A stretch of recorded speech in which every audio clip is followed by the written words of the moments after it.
The vehicle, whose car is this? It's mine. Sure it is. Where'd you really get it from? I bought it from the dealership down the street. You bought a $400,000 Lamborghini. Right, license and registration now. I can show you the paperwork. Don't move, we're running the VIN. If this comes back stolen, jail. It's not stolen, I own it. Okay, guys like you don't own cars. People love to say they don't judge, but the truth is, judgment happens in seconds, before a word is spoken, before a question is asked. Sometimes all it takes is a look, a car, a skin tone, and suddenly, you're already guilty in someone else's head. This story starts on a quiet Saturday afternoon, the kind of afternoon where nothing dramatic is supposed to happen. Blue sky, warm sun, people laughing at sidewalk cafes, music leaking out of open restaurant doors. The kind of day where life feels normal, safe, predictable. And for Aaron Cole, that was exactly the plan. Aaron wasn't doing anything special, no flashy entrance, no attention-seeking. He had just parked a midnight blue Aventador along the curb and stepped out, keys still warm in his hand. Jeans, plain gray polo, sneakers. He didn't look rich, he didn't look powerful, he just looked regular, which, apparently, was the problem. "Hey, you, step away from the vehicle." Aaron hadn't even taken 5 steps when the voice cut through the street. Sharp, authoritative, the kind of tone that doesn't ask, it assumes. He turned around slowly. "Yes," he said, calm, confused, polite. The officer stood behind him, sunglasses low, hand resting just a little too comfortably near his belt. Another officer moved around the front of the car, eyes scanning, jaw tight. "Is that your car?" the first one asked. Aaron blinked. "Yeah, it is." The officer smirked, not even subtle about it. "Uh-huh, and where'd you really get it?" That was the moment. The moment Aaron felt that familiar tightening in his chest, that silent calculation every black man learns early in life. How do I answer without escalating this? How do I prove myself without sounding defensive? How do I stay safe? "I bought it," Aaron said, "from my dealership." The officer laughed, not a chuckle, a full, dismissive laugh. "You bought a $400,000 supercar. Right, license and registration. I can show you the paperwork. Don't move." The second officer was already at the rear of the car, radio crackling, running the VIN. Aaron stood there, hands visible, heart steady but pounding. He could feel eyes on him now. People at cafe tables, a valet across the street, phones slowly lifting. "If this comes back stolen," the officer said casually, like he was talking about the weather, "you're going to jail." Aaron swallowed. "It's not stolen. I own it." "Sure you do," the officer said. "Guys like you don't own cars like this." And just like that, the story had been written.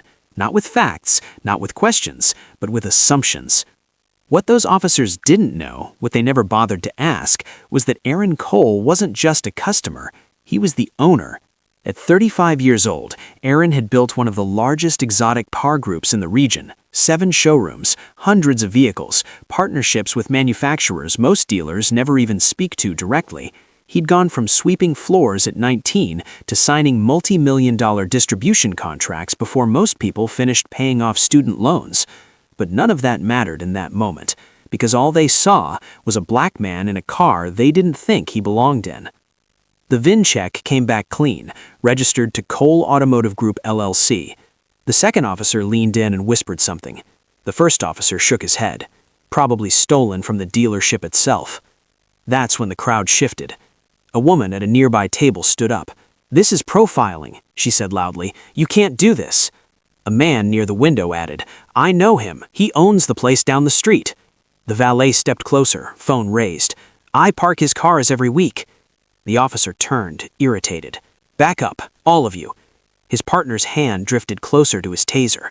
Aaron raised his palm slightly, not because he was scared, but because he knew how fast things could turn. "Am I being detained?" he asked. "You're being investigated," the officer snapped. "Sit on the curb." "No," Aaron said quietly. "I haven't done anything wrong." "Obstruction," the officer warned. "Last chance."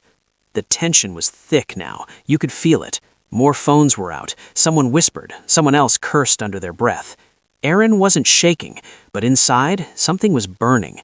Not anger, not fear. Something deeper. Exhaustion. Because this wasn't new.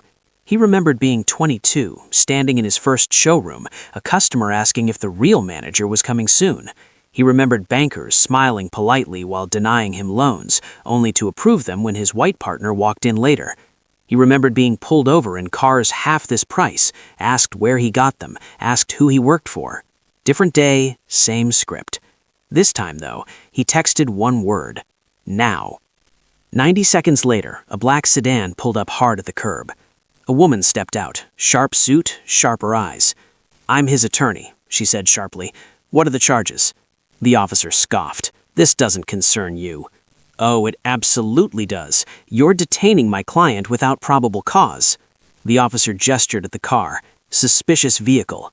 "What's suspicious," she asked evenly, "about a legally parked car registered to his company?" Silence. Aaron reached into his pocket slowly and handed him a card. Thick, clean, embossed. The officer glanced at it. "Anyone can print cards." Aaron exhaled. "The showroom is 3 blocks away. My photo's on the wall. Call the manufacturer. I have their regional director's personal number." More witnesses spoke up. Names, details, confirmation after confirmation. Across the street, a man ran out of the dealership holding a tablet, breathless. Inventory system, ownership documents, DMV records. The second officer looked at the screen, then at his partner. That's when it hit him. The mistake you can't undo. The first officer straightened. "All right, you're free to go." Aaron laughed. Not humor, disbelief. "Free to go? You accused me of stealing my own car in front of 30 people." Minutes later, a supervisor arrived, then another. Footage was reviewed, statements taken. There was no stolen car report, no traffic violation, no justification. The apology came quietly, then formally, then publicly. Within hours, the video was everywhere, millions of views, headlines, hashtags. By the end of the week, a lawsuit was filed. Months later, the city settled. Policy changes, suspensions, careers ended, promotions reshuffled. Aaron stood at a press conference months later, the same car behind him. This was never about money. It was about dignity, about not having to prove you belong just to exist. Then he paused. "I had lawyers, witnesses, cameras, resources. Most people don't." And that's the part that still sits heavy. Because if no one was recording, if no one had spoken up, this story might have ended very differently. So here's the real question. Do you think this was just one bad officer or a system that keeps letting it happen? Drop your thoughts in the comments. And if you've ever been judged before being heard, you already know why this story matters. Subscribe if you believe accountability shouldn't depend on who's watching.